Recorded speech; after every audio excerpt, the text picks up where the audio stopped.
Judgement and Democracy. Your Majesty, ladies and gentlemen, the title of my speech today is Judgement and Democracy. There are, as we read in our daily papers and also see on television, many organisations and terrorist groups facing dilemmas at the present time. Coming to immediate mind is Al-Qaeda and its leader, Osama bin Laden. There is also the Taliban, now filtering back into Afghanistan from Pakistan, and recently we've had Hezbollah in Lebanon, backed by the Assyrians and the Iranians, also in a struggle with Israel. But there is one organisation in the Western world facing the biggest and gravest dilemma of all time. In fact, the biggest dilemma in history, ever. This organisation was simply called Majestic. The history of the organisation called Majestic is in itself a truly remarkable story. An organisation that started small but is now colossal.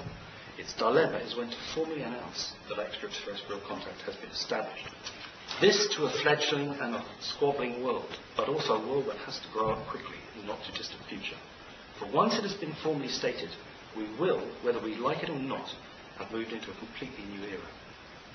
It's a strange fact that virtually everyone in the Western world has heard of Al-Qaeda and knows its spiritual leader, but barely anyone has heard of an organisation called Majestic, let alone know who its leaders are. Yet, it is this very organisation that is going to direct and shape the future for mankind. For we as a species are slowly but surely entering into a new community with a lot of help from our friends.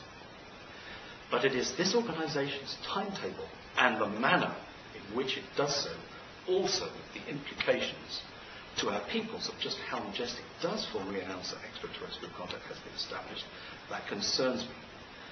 Majestic was formed after an executive order by the then US President Harry Truman, sometime around 1947. It was headed by America's most senior scientific and military experts, with a few senior politicians involved initially. It's my understanding that there were 12 people in charge of this organisation at the time. Majestic was established directly after the crash of a UFO in Roswell, New Mexico, where not only was the crashed UFO recovered, but its occupants too were also recovered. In addition, prior to this crash, there were numerous UFO sightings and incidents during the Second World War, and directly afterwards. It was then that the President, Harry Truman, realised that something extraordinary was happening around the world and over America.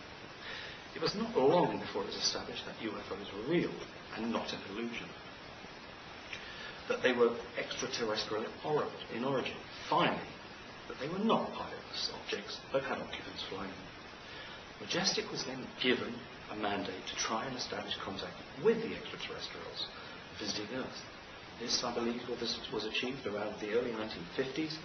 Contact was not only sought with one group of visitors, but was established with others as well. From this moment on, we have been in the new era for mankind. Majestic, since its creation around 1947, has run parallel to every elected administration, right up to the present day. It has been funded through black budgets to retain its secrecy.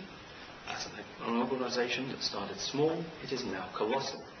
Who its unelected leaders are and who are those administering this organisation, I genuinely do not know. Since 1947, this organisation and its members have faced literally unimaginable dangers in the dealings with extraterrestrials. The list of this organisation's achievements is virtually endless.